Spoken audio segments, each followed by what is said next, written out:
The Echoes of Kugoh Mardah, an epic campfire tale. Long ago, in the world of ancient civilization, lived a young village boy by the name of Kugoh Mardah. He was the result of a poor leatherworker marrying a townsman's daughter. Kugoh's stature resembled that of a plump steering ox who helped himself to all the other ox's grain. But things had always been this way for the young, unfortunate boy. In birth, his size set records across the deciduous peaks and valleys of the region of Archangel. Some would have openly quipped about his unfortunate resemblance, had his mother lived through the birth. Born into conviction, the ever-growing boy stood no chance of living a normal life. His father, Khalsan, held annual auctions to try and pawn off his disgraced son to the local farmers who needed a laborer. These feeble attempts never worked. That is, until the year Kugoh unceremoniously turned 16. At 16, Kugoh finally sold for 3 bags of manure and a large bottle of strong ale. Khalsan was happy for the first time since before the boy, but celebration came too soon and swift for the leatherworker. Rapidly, he gulped down the bottle of ale as the local farmer tried to pull Kugoh away. The young boy refused to leave. He remained seated on the auction block. The farmer bowed his head in frustration and retrieved his donkey from the hitching post. Lassoing the boy with a thick rope, the farmer slapped the donkey and gave it a kick. The donkey reared back on 2 legs and took off in a dash, immediately floundering backwards, inadvertently crushing the farmer and injuring the donkey. Stunned, Khalsan's features sunk into his leathery face. He stumbled to his bastard boy, empty bottle in hand, full of sputtering rage. Kugoh was a veteran of his father's wrath, but even he was surprised when the empty bottle of ale crashed across the layered folds of his face. Wincing and grabbing at his warm cheek, Kugoh recognized the warmth as the feeling of his own blood. For the first time in Kugoh's docile life, he felt an anger rise within him like never before. Khalsan stared at Kugoh. Fat pig. Kugoh stared back at Khalsan. In a flash of speed unimaginable for a boy of his size, Kugoh removed the lasso from his waist and knotted it around the neck of his tormentor. Drunk and stupid off ale, Khalsan's worn and worked hands struggled to find the rope now pulling tighter around his neck.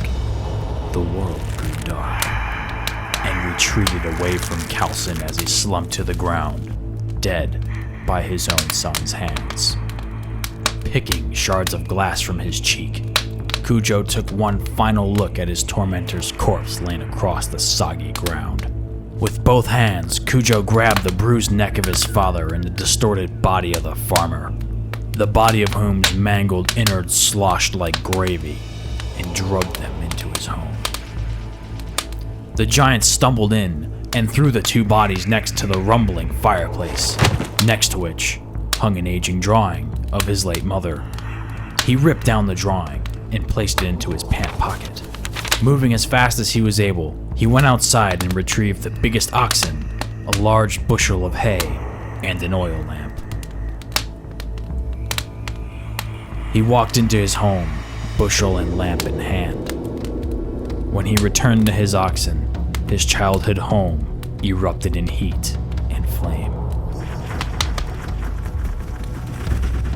Kugoh rode for days. Along the way, Kugoh drew attention of passerbys. This, of course, didn't bother Kugoh. He was used to the stares by now. Finally reaching town, he arrived at the blacksmith, breathing heavy from his travels. In a sullen whisper of a voice, he struck a deal with the local artisan. Down an ox, the beast lumbered out of town. With him, a sack of wood, as well as a metal fire poker. He reached the peak of the deciduous valley by nightfall and settled in for the night.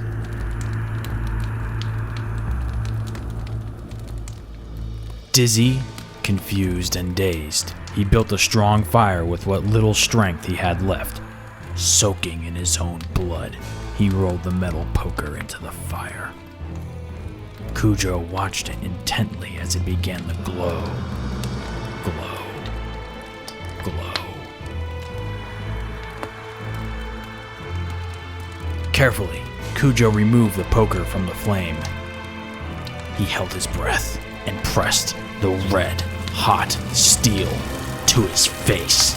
Almost immediately, his wounds from his father's final lash began to sear and close.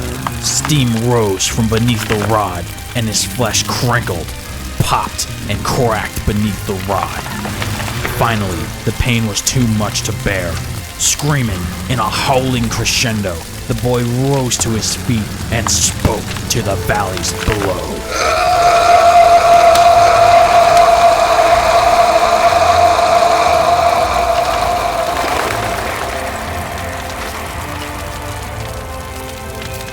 It is said that from that day onward, the sounds cast in the region of Archangel changed forever. Deep within the sounds of crackling fire, the belching of a howling wind, the snaps of twigs beneath your feet remained the echoes of Kugoh Mardah.